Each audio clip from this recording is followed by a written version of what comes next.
औज़ु बिल्लाहि मिनश्शैतानिर्रजीम बिस्मिल्लाहिर्रहमानिर्रहीम अल्लाहुम्मा सल्लि अला मुहम्मद व आले मुहम्मद। मोमिनीन कराम, एक बहुत ही बड़ी कन्फ्यूजन है जो मोमिनीन के जहन में है, सवाल भी करते हैं लेकिन क्लियर नहीं हो पाता। एक दो टेक्निकल मसाइल हैं बैंक के हवाले से। बैंक में अकाउंट खोलते हैं, वहाँ से जो बेनिफिट मिलता है वो इस्तेमाल करना जायज़ है या नहीं है, सूद के ज़ुमरे में आता है या नहीं आता, उसको हम इंशाल्लाह डिस्कस करेंगे।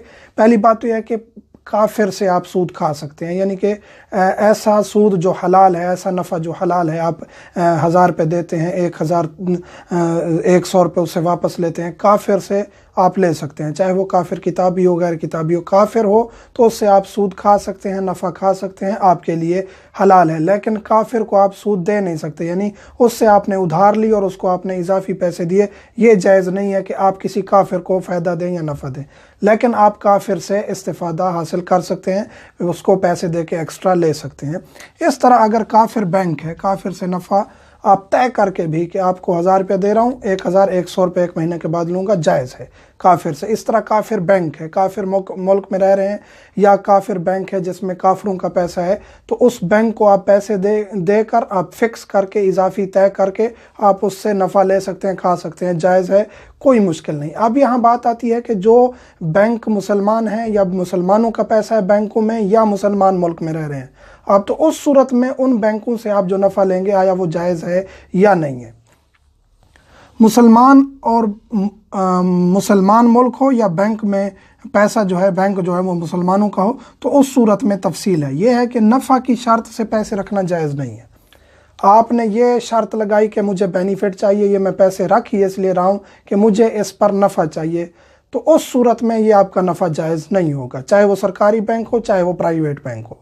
तो नफ़े की शर्त से जब आप पैसे देंगे, वहाँ बैठ के शर्त लगाएंगे बैंक मैनेजर से, जो भी अमला है, कि मेरा अकाउंट खोलें इस शर्त से कि मुझे ये पैसे मिलें और ये मैं पैसे इस शर्त से रख रहा हूँ कि मुझे नफ़ा मिले, तो वो जायज़ नहीं है।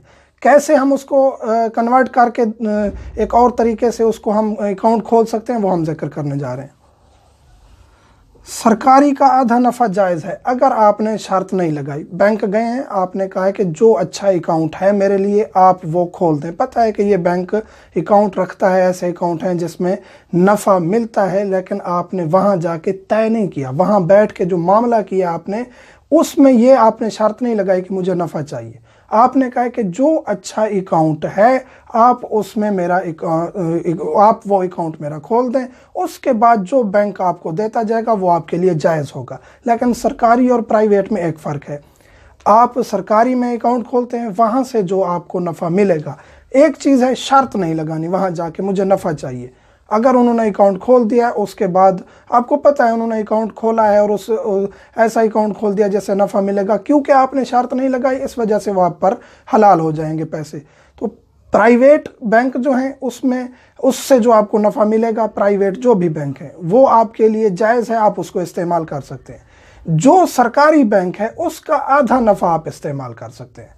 सरकारी बैंक का आधा नफ़ा आपका है, आधा नफ़ा इमाम का माल है, यानी कि मुज्तहिद की तरफ से इजाज़त है कि वो आप गरीब आवाम जो मोमिन मुस्तहिक हैं, मोमिन हैं, आधा नफ़ा उनको देंगे। यानी 1 लाख रुपए आपका बेनिफिट है सरकारी बैंक से, 50,000 आपका, 50,000 जो है वो गरीब मोमिनीन मुस्तहिकीन को देना है। प्राइवेट का सारा नफ़ा आपका है।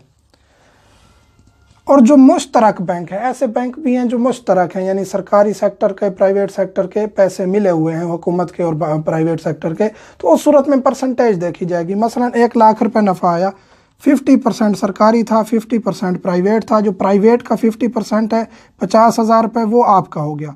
जो बाकी 50,000 बनता है उसका 25 आपका होगा, 25 आपने गरीब मोमिन मुस्तहिक को देना है। तो इस सूरत में परसेंटेज देखेंगे। अगर नहीं मालूम कि कितनी परसेंट हुकूमत का है, कितनी परसेंट प्राइवेट सेक्टर का है, लेकिन बैंक का अमला या ये कहा जाता है कि ये बैंक सरकारी और प्राइवेट मिक्स है, तो उसमें भी आप 50-50 का हिसाब लगाएंगे अगर आपको परसेंटेज मालूम नहीं है। तो मोमिनीन से गुजारिश है, मुझे, मेरे बच्चों को और वालिदैन को दुआ में याद रखा करें। वल्हम्दुलिल्लाहि रब्बिल